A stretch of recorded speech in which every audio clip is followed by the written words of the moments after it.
اعوذ باللہ من الشیطان الرجیم بسم اللہ الرحمن الرحیم۔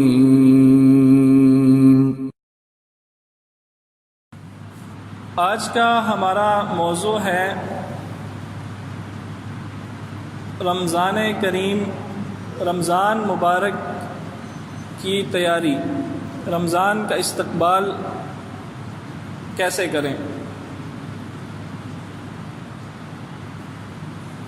سامعین ذی وقار، آپ جانتے ہیں کہ اللہ تعالیٰ انسان سے، اپنی بنائی ہوئی مخلوق سے، اپنے بندے سے بہت ہی پیار کرتے ہیں۔ اللہ تعالیٰ بہت مہربان ہیں اپنے بندوں پر۔ اللہ تعالیٰ نہیں چاہتے کہ اس کا کوئی بھی بندہ جہنم کے اندر جائے۔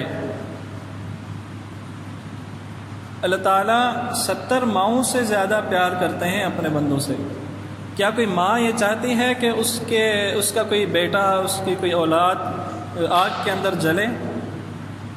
آگ کے اندر جلے نہیں، بلکہ کیا وہ یہ چاہتی ہے کہ اس کے کسی بیٹے کو، کسی کی انگلی آگ کے اوپر رکھ دی جائے؟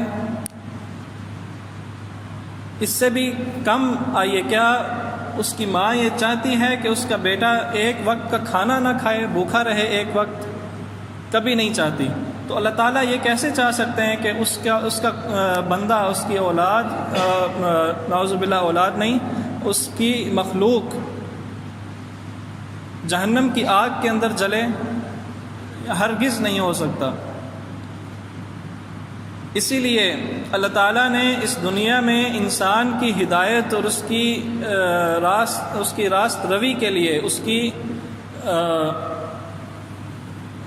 رہنمائی کے لیے ہر طرح کا سامان مہیا کر دیا ہے۔ اللہ تعالیٰ نے انسان ہی کی ہدایت کے لیے انبیاء علیہم السلام کو مبعوث فرمایا، اور جن کی تعداد کم و بیش 1,24,000 ہے۔ انسان ہی کی رہنمائی کے لیے اللہ تعالیٰ نے آسمانی کتابوں کا سلسلہ جاری فرمایا، جس میں سے آخری کتاب قرآن حکیم آج ہمارے سامنے ہے۔ انسان کی رہنمائی کے لیے ہی اللہ تعالیٰ نے اس کی عقل اس کو دی، اور بے شمار چیزیں دنیا میں طرح طرح کی نشانیاں رکھ دیں کہ انسان کہیں بھٹکنے نہ پائے، انسان کہیں جہنم کا ایندھن نہ بن جائے۔ بالکل اسی طرح جیسے ایک ماں اپنے بچے کے لیے، تاکہ وہ بھوکا نہ رہ جائے، گھر میں اگر وہ کہیں جاتی ہے، گھر میں بچہ رہ جاتا ہے، تو ماں جو ہے وہ پورا بندوبست کر کے جاتی ہے اس کے کھانے کا، کہ میرا بچہ بھوکا نہ رہ جائے۔ اسی طرح اللہ تعالیٰ نے اس دنیا میں انسان کے لیے بندوبست کیا ہے۔ دنیا میں بھیج تو دیا، زندگی اس زمین پہ بھیجا تو صحیح، لیکن اس کی ہدایت اور رہنمائی کے لیے مکمل بندوبست کر چھوڑا۔ اللہ تعالیٰ نے دعاؤں کا سلسلہ جاری فرمایا۔ اللہ تعالیٰ نے کہا کہ مجھ سے مانگو، میں تمہیں دوں گا، میں تمہاری دعا قبول کروں گا۔ اللہ تعالیٰ نے توبہ کا سلسلہ جاری فرمایا۔ اللہ تعالیٰ نے کہا کہ تم سے کوئی گناہ ہو جاتا ہے، جتنا بھی بڑا گناہ ہو جاتا ہے، میری طرف پلٹ کے آؤ، میری نافرمانی کر دی کوئی بات نہیں، میرے خلاف بغاوت کر دی کوئی بات نہیں، میری طرف پلٹ کے آؤ، میں تمہاری توبہ قبول کروں گا۔ اسی لیے اللہ تعالیٰ نے اس دن اور رات میں، ان سالوں میں، ان دنوں میں، ان مہینوں میں کتنے ہی وقت ایسے رکھے ہیں جس میں اللہ تعالیٰ نے کہا کہ تم مجھ سے مانگو، میں تمہاری دعا قبول کروں گا۔ مخصوص وقت رکھے۔ تہجد کے وقت میں کہتے ہیں کہ اللہ تعالیٰ آسمان دنیا پہ آ جاتے ہیں، اور ان کی طرف سے ندا دی جاتی ہے کہ کوئی ہے جو مجھ سے مانگے میں اسے دوں۔ اذان اور اقامت کے درمیان کا وقت اللہ کے نبی صلی اللہ علیہ وسلم نے ہمیں بتایا کہ دعا کی قبولیت کا وقت ہے۔ اسی طرح جمعے کے دن ایک گھڑی اللہ کے نبی نے بتائی کہ ایسی ہوتی ہے جس میں اللہ تعالیٰ سے جو دعا کی جائے وہ قبول کی جاتی ہے۔ رمضان کی آخری عشرے کی طاق راتوں میں سے ایک رات شب قدر اللہ تعالیٰ نے، اللہ کے نبی صلی اللہ علیہ وسلم نے ہمیں بتائی کہ وہ رات انسانوں کی بخشش کا ذریعہ ہے۔ یہ سب چیزیں کس لیے ہیں؟ اسی لیے کہ اللہ کا کوئی بندہ جہنم کی آگ میں جلنے نہ پائے، صرف اس لیے اللہ تعالیٰ انسان سے اتنی محبت کرتے ہیں کہ اس کو جہنم کی آگ میں جلتا نہیں دیکھنا چاہتے۔ اللہ تعالیٰ نہیں چاہتے کہ کوئی انسان اپنے اختیار کے ساتھ کفر کا راستہ اختیار کرے، نافرمانی کا راستہ اختیار کرے اور جہنم میں جائے۔ اللہ تعالیٰ چاہتے ہیں کہ انسان اپنے اختیار کے ساتھ اچھائی کا راستہ اپنائے، میری فرما برداری کا راستہ اپنائے، تاکہ میں اسے جنت میں جگہ دوں۔ تو سب سے جو قیمتی چیز اللہ تعالیٰ نے انسان کی ہدایت کے لیے، انسان کی رجوع کے لیے، انسان کے اللہ تعالیٰ کی طرف واپس لوٹنے کے لیے، انسان جو نافرمان ہے، سرکش ہے، اس کو واپس اپنی طرف بلانے کے لیے جو سب سے قیمتی چیز عطا فرمائی وہ رمضان ہے، رمضان المبارک کا مہینہ ہے، جو ابھی قریب ہی ہمارے اوپر آنے والا ہے۔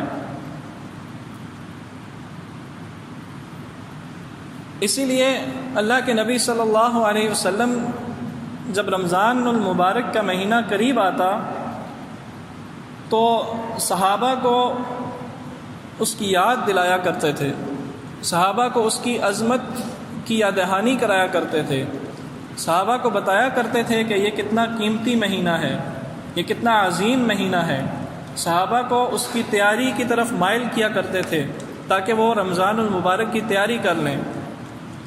چنانچہ ایک روایت میں آتا ہے کہ شعبان کے آخری عشرے میں رسول اللہ صلی اللہ علیہ وسلم صحابہ کے ایک مجمع کے سامنے کھڑے ہوئے، انہوں نے ایک چھوٹا سا خطبہ ارشاد فرمایا، ایک چھوٹا سا بیان کیا۔ وہ بیان کیا کیا؟ آئیے اسی بیان کی روشنی میں ہم دیکھتے ہیں کہ رمضان المبارک کی عظمتیں کیا ہیں اور وہ کیا کیا فیوز و برکات لے کے ہمارے اوپر آ رہا ہے، ہماری طرف آ رہا ہے۔ اللہ کے نبی صلی اللہ علیہ وسلم نے ارشاد فرمایا، یا ایھا الناس قد اظلکم شہر عظیم و شہر مبارک، اے لوگو تمہارے اوپر ایک بہت عظیم مہینہ اور ایک بہت مبارک مہینہ، بہت برکت والا مہینہ سایہ کیے ہوئے ہے، یعنی اس کا سایہ تم تک پہنچ چکا ہے۔ اس سے یہ پتہ چلتا ہے کہ رمضان کے جو اس کی رحمتیں ہیں اور اس کی برکتیں ہیں وہ شعبان سے شروع ہو جاتی ہیں۔ ہمارے اوپر ایک بہت عظیم مہینہ سایہ کیے ہوئے ہے، شہر فیہ لیلۃ خیر من الف شہر، اس میں ایک ایسی رات ہے، یہ وہ مہینہ ہے جس میں ایک رات ایسی ہے جو 1000 مہینوں سے زیادہ افضل ہے، 1000 مہینوں کے برابر نہیں، 1000 مہینوں سے زیادہ بہتر ہے، یہ ایسا مہینہ ہے۔ یہ اس آیت کی طرف اشارہ ہے کہ لیلۃ القدر خیر من الف شہر، سورہ قدر کے اندر کہ اللہ تعالیٰ نے فرمایا کہ یہ رات 1000 مہینوں سے زیادہ افضل ہے۔ گزشتہ امتوں میں آپ کو پتہ ہے کہ ان کی عمر بہت زیادہ لمبی ہوا کرتی تھی۔ مثال کے طور پہ آپ دیکھیں نوح علیہ السلام کی عمر کو تو وہ 1000 سال کے برابر تھی۔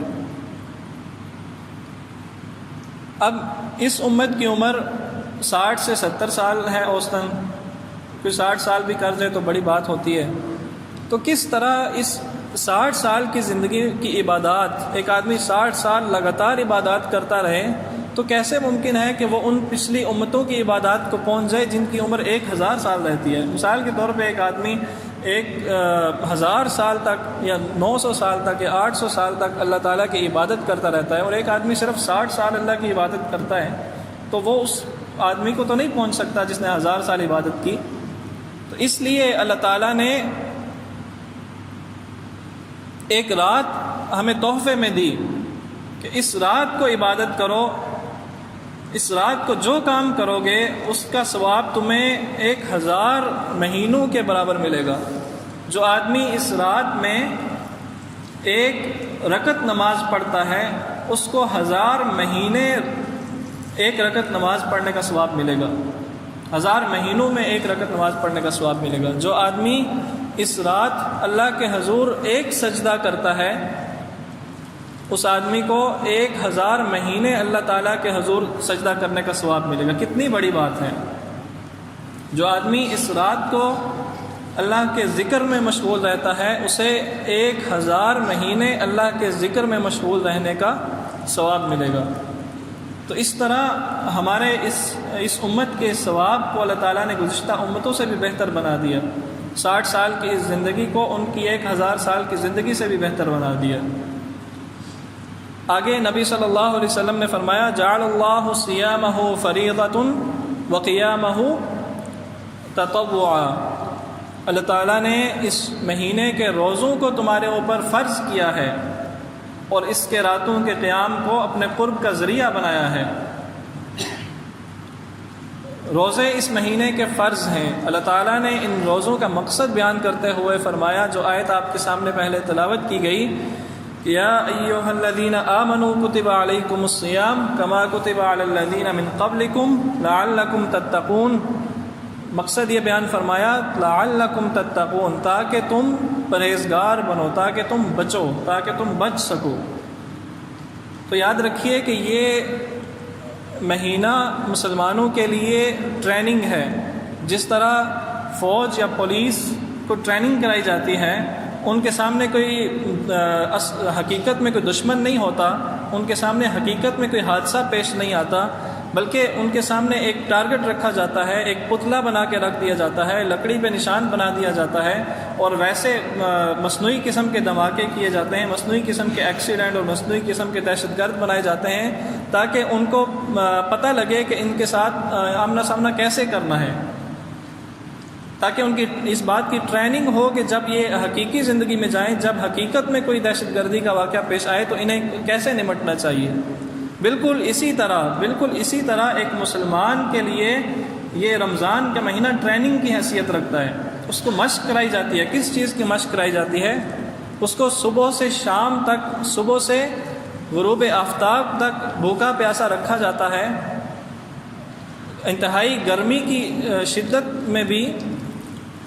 انتہائی شدت میں بھی اس کا حلق جب خشک ہو جاتا ہے، اس کے باوجود اس کے سامنے جب ٹھنڈا میٹھا پانی آتا ہے تو وہ نہیں پیتا، اپنے دل میں یہ کہتا ہے کہ اللہ کا حکم ہے، میں نے غروب آفتاب تک پانی نہیں پینا تو میں نہیں پیوں گا۔ بالکل اسی طرح اس سے یہ توقع رکھی جاتی ہے ایک مسلمان سے، جس طرح وہ بھوکا پیاسا رہتا ہے، بالکل اسی طرح جب اس کے سامنے سے کوئی غیر محرم لڑکی گزر رہی ہو تو وہ آنکھیں نیچی کر لے اور اپنے دل میں یہ بات کہے اپنے آپ سے کہ مجھے اللہ تعالیٰ نے اس سے منع کیا ہے، جب تک مجھے اللہ نہیں حکم دے گا میں اس کی طرف نہیں دیکھوں گا۔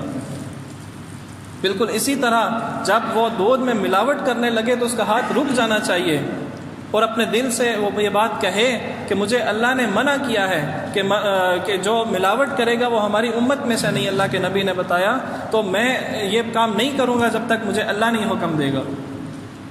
شیطان جو انسان کو ورغلاتا ہے، جو مسلمان کو ورغلاتا ہے، رمضان کے مہینے میں اسے سائڈ پہ کر دیا جاتا ہے، اسے جہنم میں جکڑ دیا جاتا ہے تاکہ وہ انسان کو تنگ نہ کرے، اور انسان کے اندر جو نفس ہے وہ پاک سے پاکیزہ تر کی طرف جاتا رہے۔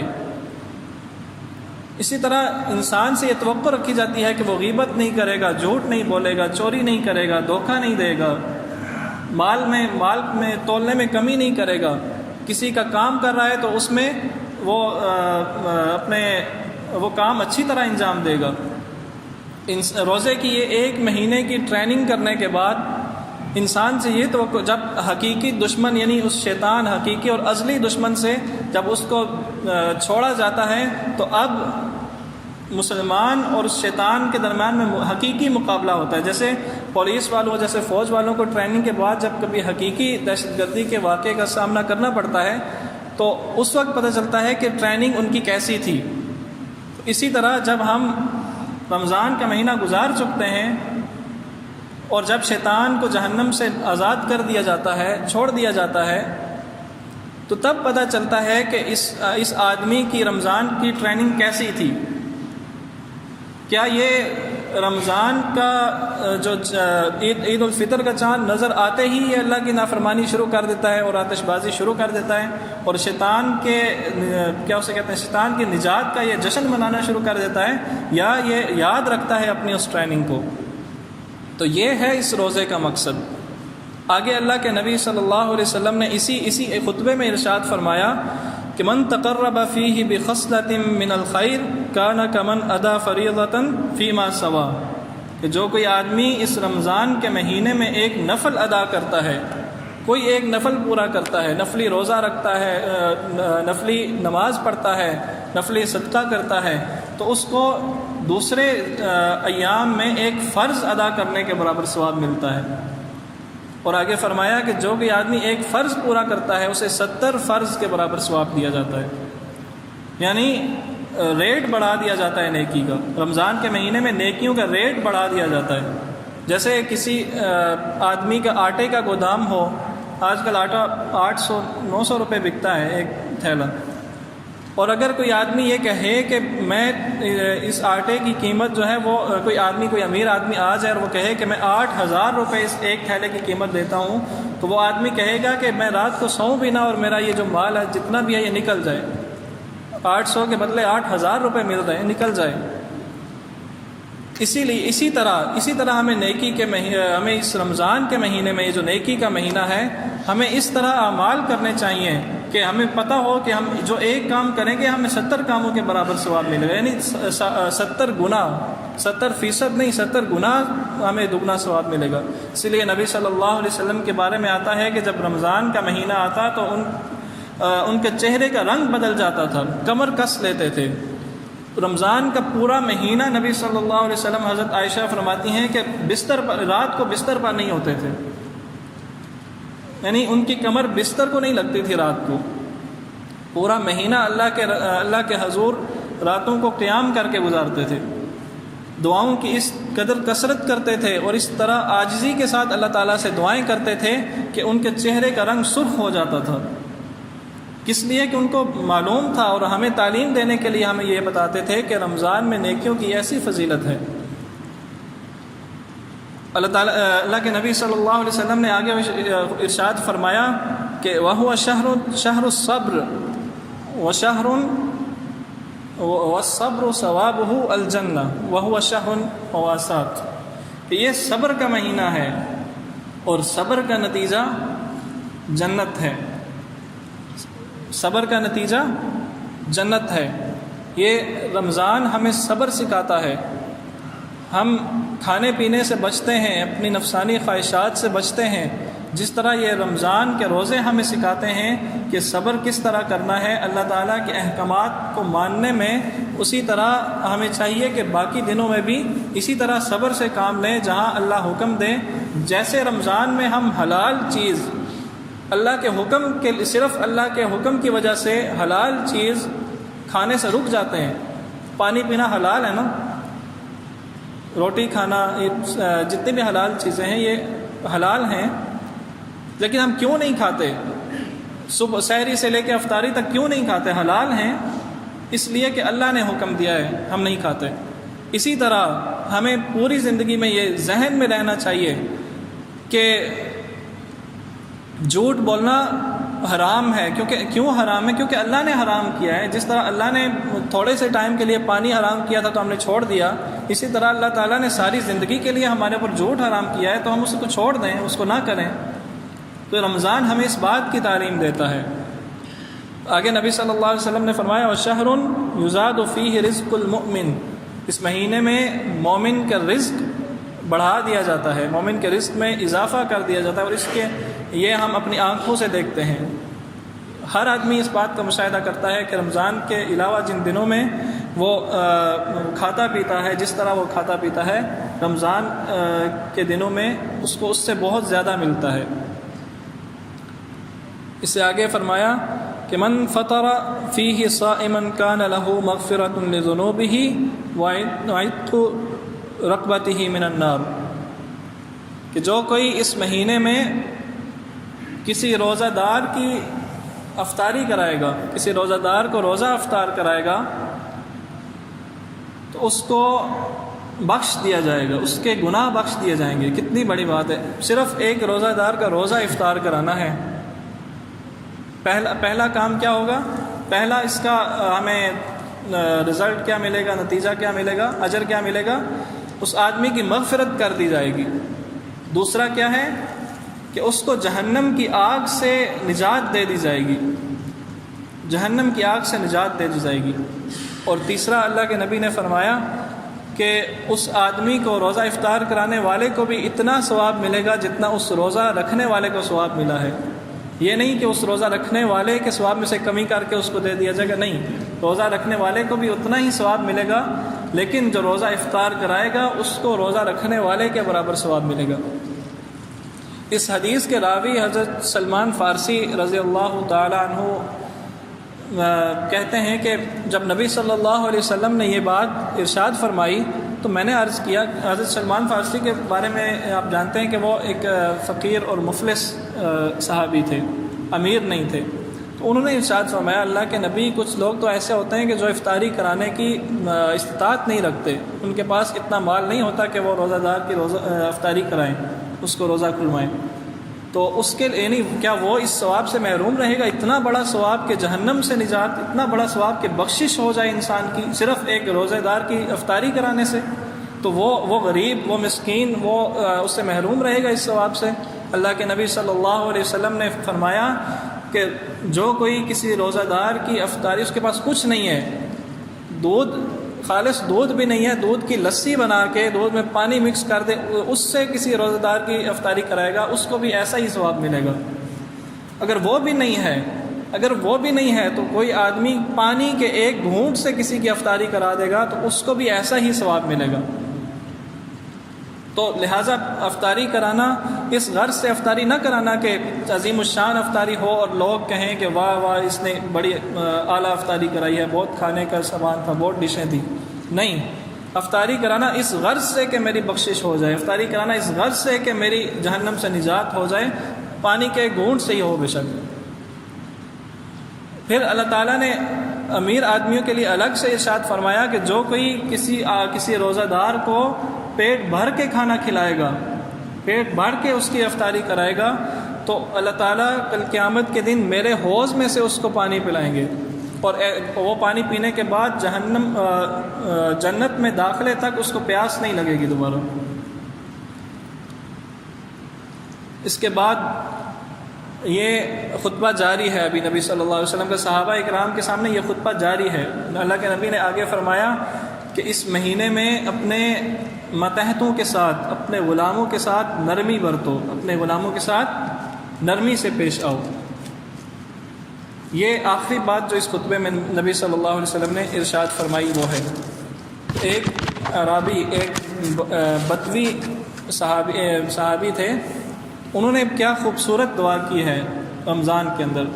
انہوں نے کہا کہ اے اللہ، تو نے غلاموں کو آزاد کرنے کا حکم دیا ہے، اے اللہ تو نے رمضان میں حکم دیا ہے کہ غلاموں کو آزاد کر دیا کرو، تو اے اللہ میں تیرا غلام ہوں، مجھے جہنم سے آزاد کر دے۔ تو ہمیں بھی یہ دعا مانگنی چاہیے، یہ دعا ذہن میں رکھی، کتنی خوبصورت دعا ہے کہ اے اللہ میں تیرا غلام ہوں، میرے باپ دادا تیرے غلام ہیں، اے اللہ ہم تیرے ہی در کے مانگتے ہیں، اے اللہ تو نے ہمیں حکم دیا ہے کہ غلاموں کو آزاد کر دیا کرو رمضان میں، غلاموں کے ساتھ نرمی برتا کرو، تو اے اللہ تو ہمیں جہنم کی آگ سے آزاد کر دے۔ یہ چونکہ ابھی رمضان آ رہا ہے، حالانکہ ابھی 15 دن باقی ہیں، تو یہ یاد دہانی اس لیے کرائی جاتی ہے کہ ہم تیاری کر لیں، اس عظمت والے مہینے کو اچھی طرح گزارنے کی، بہترین طریقے سے گزارنے کی تیاری کر لیں، اور انشاءاللہ آئندہ بھی آپ اس کے بارے میں آپ جگہ جگہ سنتے رہیں گے، تو ابھی سے کمر کس لینی چاہیے۔ جس طرح روایت میں آتا ہے کہ نبی صلی اللہ علیہ وسلم کمر کس لیتے تھے، اپنا اظہار بند، یہ جو آپ نے دیکھا ہوگا مزدوروں کو اکثر مزدوری کرتے ہوئے وہ کمر کو کس کے باندھ لیتے ہیں، بعض لوگ کپڑا، موٹی چادر جو ہے نا وہ کمر کے گرد باندھ لیتے ہیں، کس کے باندھ لیتے ہیں، تو وہ کمر کس لیتے تھے۔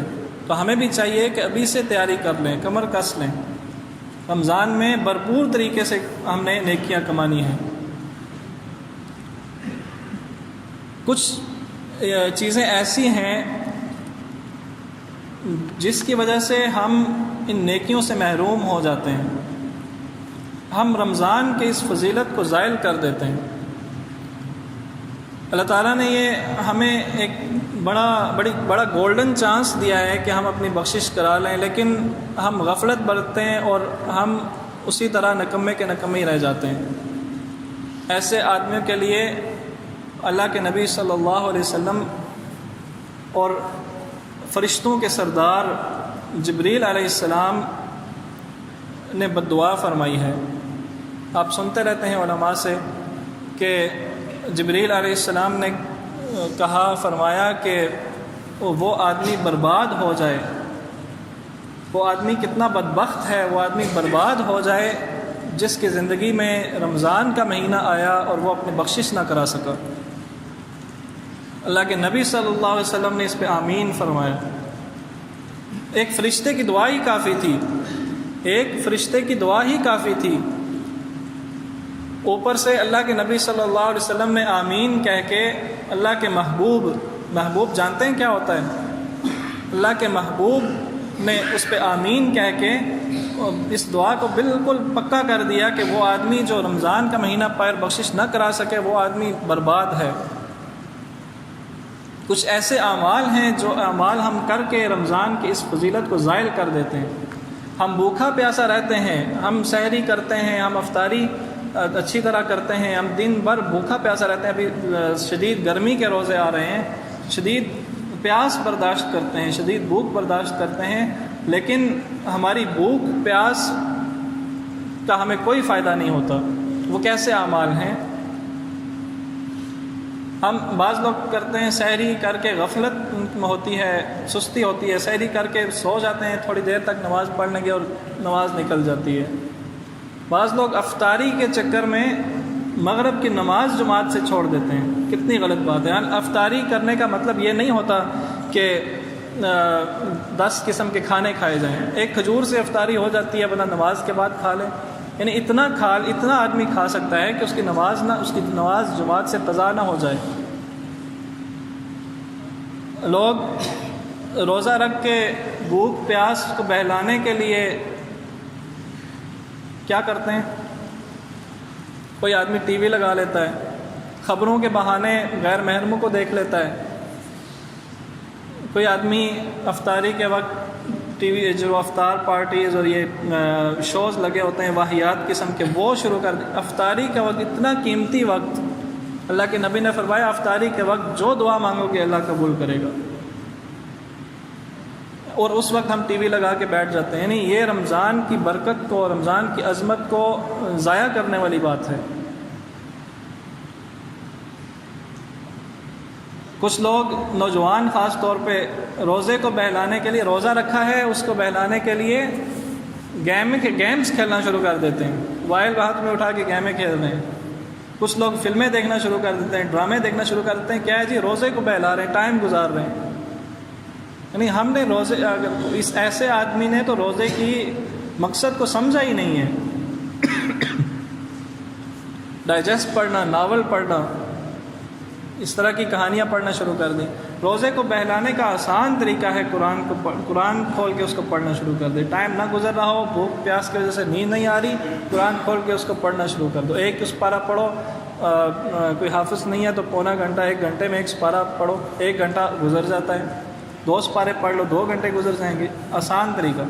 تو یہ آج کا جو درس تھا، آج کا جو بیان ہے وہ ایک خلاصہ بیان کر دیتا ہوں اس کا، کہ نبی صلی اللہ علیہ وسلم کی ایک خطبے کے اوپر ہے جو شعبان کے آخری عشرے میں نبی صلی اللہ علیہ وسلم نے صحابہ کے سامنے ارشاد فرمایا تھا، اور اس میں ان کو رمضان کی تیاری کرنے کے متعلق رمضان کے فضائل بیان کیے اور رمضان کی رحمتیں سمیٹنے کے لیے صحابہ کو تیار کیا نبی صلی اللہ علیہ وسلم نے۔ تو وہ خطبہ آپ کے سامنے ارشاد فرمایا گیا تھا۔